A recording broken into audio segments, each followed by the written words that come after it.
I'm Bugsy and I'm an addict. I'm going to be reading just for today, July 2024, God in Each Other, page 187, basic text, page 52. One aspect of our spiritual awakening comes through the new understanding of our higher power that we develop by sharing another addict's recovery.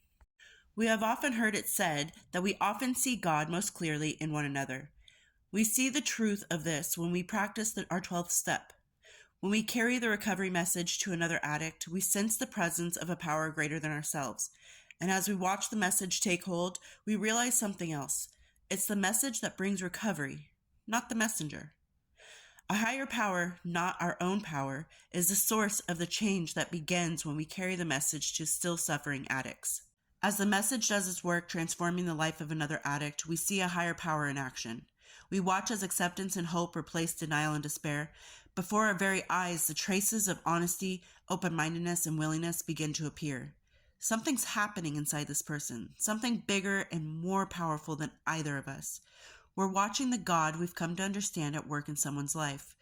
We see the higher power in them, and we know with greater certainty than ever that this higher power is in us too, as the force driving our recovery. Just for today, as I carry the message of recovery to other addicts, I will try to pay attention to the power behind the message. Today, as I watch other addicts recover, I will try to recognize the God in them so I can better recognize the God in myself. Costume change.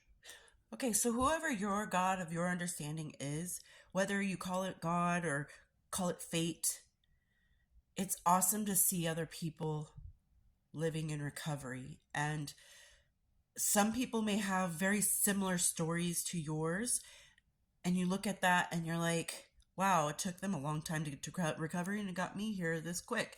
Or vice versa, like, dang, they got here easy and I came in, crash landing to get into recovery. But then to see the similarities, regardless of how long it took you to get to recovery, to see the similarities of what the other addict is going through and went through is just, it's kind of awe-inspiring, because you're like, wow, you know what? We aren't that different, you and I. And we might have gotten here on different paths, but we're on the same road. And it is awesome to learn from other addicts what they've been through and what they're going through. And you can learn a lot by listening. Just listen.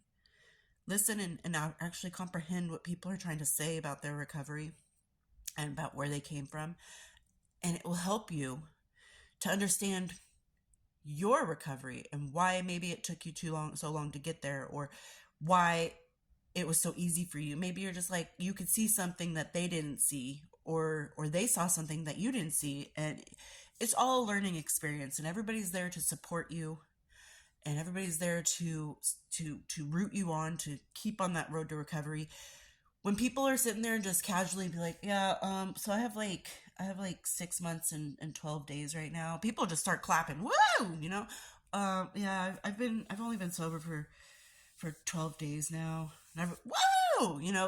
We want to support the suffering addict. We want to support the people who are getting sober, the people who are in recovery, because we are truly proud of you. It's not an empty celebration. There are real celebrations, and we love to see that maybe what I said last time is resonating with you this time, and you've taken that into consideration, and your recovery's been propelled, and vice versa.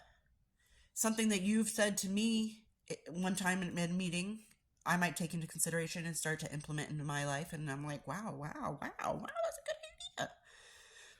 So just because you may have different beliefs, just because you have a different God of understanding, of your own understanding, and just because your backgrounds aren't exactly puzzle piece perfect, you can learn something from the other addict sitting next to you in those rooms, and respect what they have to say.